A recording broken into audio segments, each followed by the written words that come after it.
All right, ladies and gentlemen, we're back again with another Jay Slater video. There's a few things that I want to bring to your attention. We're taking ourselves back to the first week of when Jay was missing. Something that was said online that connects with a fact that we do have, and there are people right now trying to decipher this information, trying to understand it, and that's exactly what we are going to do. So make sure you hit the like button, do subscribe to the channel if we are newly watching.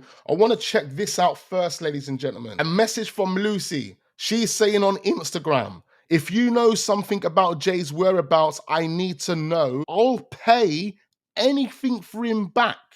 I'll pay anything for him back. Like Lucy's got all of the money in the world. If they said to you 50K, where are you getting 50K from? Oh yeah, the GoFundMe. The person responds back, nah, I don't, you know.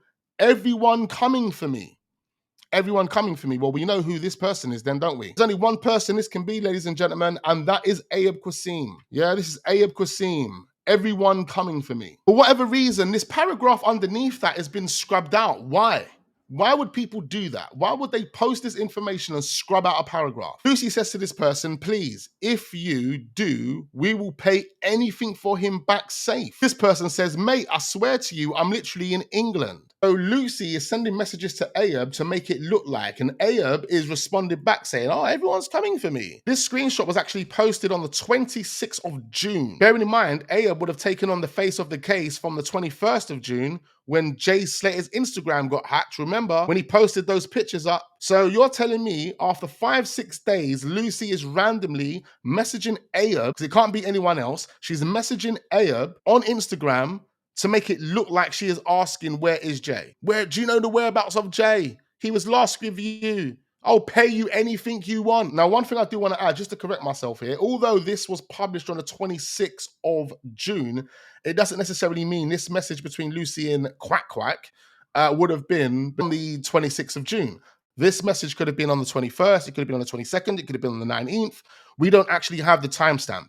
But for Ayub to say, I'm literally in England, it means it has to have been after 24 hours of Jay being missing.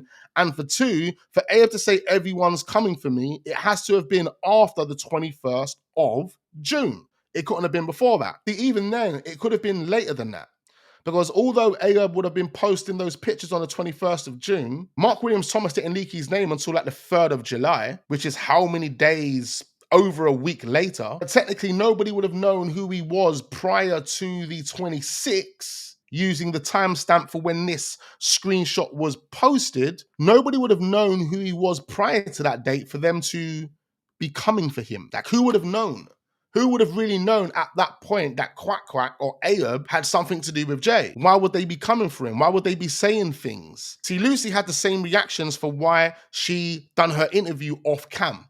She said the reason why she done her interview off cam is because before the interview, she was receiving abusive messages via DM and social media.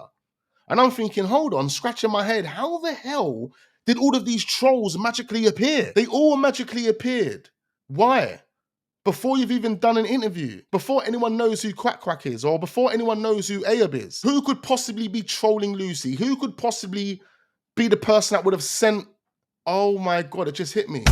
The disturbing message to Debbie. The disturbing message to Debbie.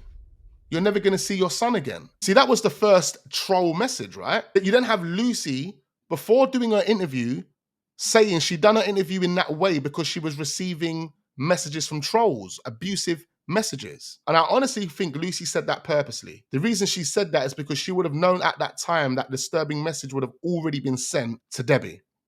So they wanted to make it look like trolls are involved and trolls are sending these messages. So, you know, on that basis, I don't want to put my face on camera. That doesn't make any sense, in fact. Like, you don't want to put your face on camera because people are trolling you via social media or trolling you via WhatsApp. If they're trolling you via social media or they're trolling you via your phone number, it doesn't matter if you show your face or don't show your face. They know who you are. No, again, you lied, Lucy, didn't you? You said that you never showed your face because of trolls, but really you used that as an excuse because you know Debbie had received that disturbing message. Now, guess what, ladies and gentlemen? Something that I wanted to speak about in this video, but something that has literally just come to my mind right now as I'm recording this video. Mark Williams Thomas told us that the person who sent that disturbing message to Debbie, their name was Malcolm. Their name was Malcom. As I said earlier in the beginning of the video, I want to go back to screenshots from the first week of when Jay went missing. This was one of them, but here's the other. M wants you to meet at Tijina, come alone. Look at the time, 2:46 in the morning.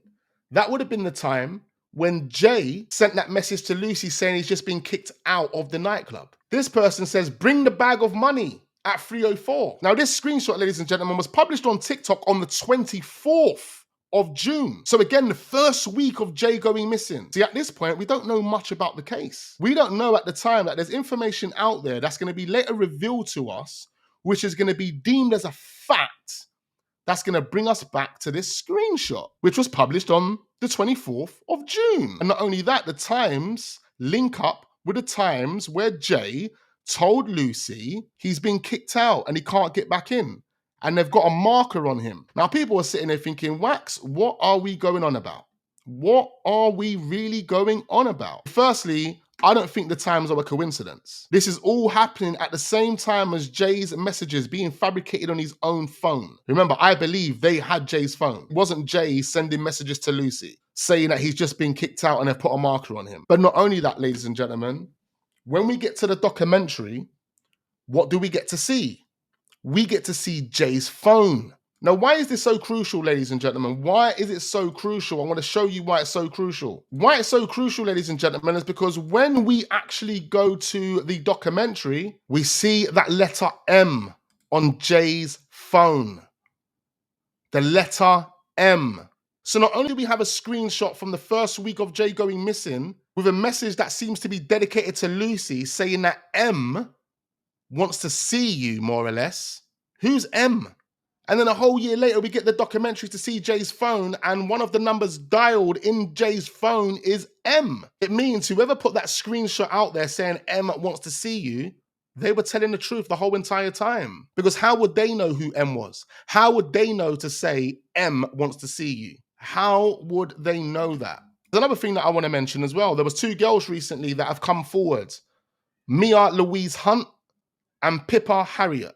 These are two girls that have been on live streams recently talking about Lucy, exposing parts of what they call the truth, whereby they're throwing Lucy under the bus, they're throwing other people under the bus. Even Sluggy the side chick had the audacity to go onto one of their live streams and question Mia. Why do you sound like you're from the south of England? You can't be Lucy's friend if you sound like you're from the south of England. But then you have this picture here, ladies and gentlemen. This is a post from Lucy, and who has she tagged in the post? She has tagged Mia Louise Hunt, which is extremely interesting. And this is a post that was published on TikTok on the 28th of June. Last year. So I'm struggling to understand how Mia Louise Hunt, the person that was going on those live streams, saying whatever she was saying only a month, 2 months ago, how she could be a liar. Why would she be lying? Bearing in mind, here's evidence to prove that she was with Lucy in Tenerife or has been with Lucy in Tenerife before. These are other pictures of Lucy in Tenerife, ladies and gentlemen. Quad bikes. Who mentioned to us about the quad bikes? Ayub Qasim. He mentioned about the girls wanting to go quad biking. Do you remember the two girls? Two girls wanted to go quad biking, and I'm pretty sure him and Rocky went with them, he claimed. Buggy in the mountains. This was 2022 as well. She proper played mind games. The letter M. Who does that number belong to? See, Debbie and Warren have access to that number right now. They could find out who M is immediately. But the first ever M we heard about, ladies and gentlemen, is the M that Mark Williams Thomas brought to our attention. The same M that sent Debbie that disturbing message. Malcom. Think about that. Malcolm's the one that sent Debbie that disturbing message, and Jay had a guy called M in his phone who he spoke to shortly before he went missing. Turn those notification bells on so you don't miss out on future videos. If you haven't seen the Nathan Osman content, make sure you go and check it out as well. So make sure you stay tuned, hit that like button, and I look forward to seeing you guys on the next one.